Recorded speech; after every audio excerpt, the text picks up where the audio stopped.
Hello friends, welcome to my channel. Telangana Jagruthi అధ్యక్షురాలు కల్వకుంట్ల కవిత కాళోజీ జయంతి సందర్భంగా కొన్ని కీలక వ్యాఖ్యలు చేశారు.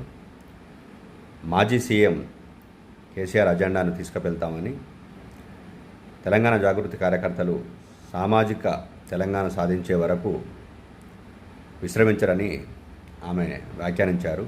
సామాజిక తెలంగాణ సాధన కోసం అందరినీ కలుపుకొని ముందుకు సాగుతామని, కేసీఆర్ హయాంలో సంక్షేమానికి, అన్ని వర్గాల సంక్షేమానికి పెద్దపీట వేశామని, అయితే మూడోసారి ఆయన అధికారంలోకి వచ్చి ఉంటే కనుక ఆ ప్రక్రియ మరింత ముందుకు వెళ్ళదు. కానీ అన్ఫార్చునేట్లీ ఆయన ఓడిపోవడం వల్ల అవి అయిపోయాయని, కాకపోతే మేము మాత్రం కేసీఆర్ అజెండాను, సామాజిక తెలంగాణ సాధన లక్ష్యంగా పనిచేస్తామని ఆమె చాలా బలంగా తన వాదన వినిపించారు.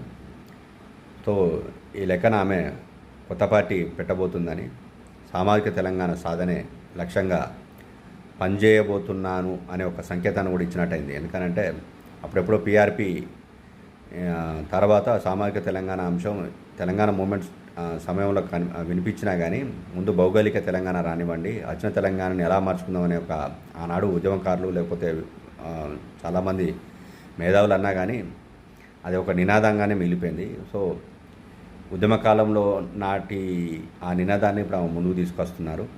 సో అదే ఎజెండాతో ముందుకు వెళ్ళాలని ఆలోచనతో ఉన్నారు. అట్లే కేసీఆర్ అజెండానే అని అంటే కేసీఆర్ లేకుంటే తాను లేను అనే ఒక అభిప్రాయాన్ని చెప్తూనే ఆ కేసీఆర్ అజెండానే ముందుకు తీసుకువెళ్తామని ఆమె వ్యాఖ్యానించడం గమనార్హం. చూడాలి కవిత ఒకవేళ పార్టీ అనౌన్స్ చేస్తే ఆ పార్టీ అజెండా ఏముంటుంది, ఎలాంటి కార్యాచరణ తీసుకోబోతున్నారన్నది రానున్న రోజుల్లో మనకు ఒక స్పష్టమైన వివరణ రానున్నది.